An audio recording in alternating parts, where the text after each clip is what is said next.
So now I want to turn to the second topic, which is financial risk in the biopharma industries. And what I'm going to show you over the course of the next few minutes are a bunch of pictures that really depict the performance of this industry. And I have to say that this is research that a number of students of mine and I collaborated on. And we did it because when we first started out trying to learn more about the industry, we realized that we actually knew very little about how this industry performed relative to other kinds of industries. And so the starting point for that understanding is let's just get a whole bunch of biotech and pharma companies and let's look at how they've done.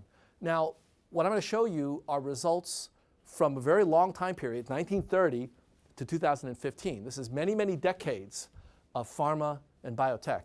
Biotech, of course, didn't exist in 1930. It didn't really start till 1980, so we're going to look at biotech as a subsample. But pharma certainly existed way back to 1930, and so we're going to go back and see how these companies have done. But keep in mind that what I'm going to show you are results for publicly traded companies only. So I don't have any data here for private companies, namely companies that are venture-backed and that have not done an IPO yet. So this eliminates a big part of the space, particularly startups. But we have a class on biotech that's going to happen on May 11th. So I'm going to save comments about that until then. So for now, this is really going to be companies that have achieved a certain level of business stability. Now, the data that we use is publicly available stock market data for all companies that are registered as pharma or biotech. It turns out there are a little bit over 1,000 of them. And this is not just existing companies, but since 1930, even defunct companies are still in our data. So I've actually got companies that have gone out of business, and that's important because we want to include that in the analysis to see what an investor would have experienced had he or she put money in this industry.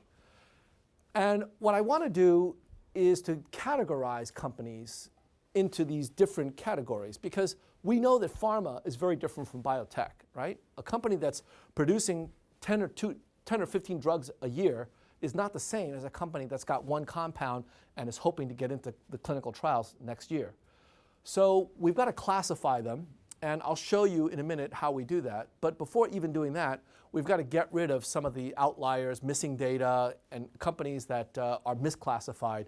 So after all of that, there are 695 current and defunct companies that have publicly traded at one point or another in the United States. So that's the sample we're looking at, 965 companies from 1930 to 2015. All right, now let me talk about classification. So there are several different ways of classifying companies. There's the SIC code, Standard Industrial Classification, that the US government has put out. Most people say that that's okay for certain things, but for pharma and biotech, it doesn't do a very good job of making those kind of classifications. Then a few years after that, there was the North American Industrial Classification System, or NICS code, and then there's a global industrial classification securities code, or GICS. None of them are really perfect. And so what we do in this research is that we actually propose to use a different way of classifying companies. And it's part of the whole machine learning literature. So this is, again, using some new tools for trying to deal with old problems. We propose to create 5 different categories of companies. And let me describe what they are.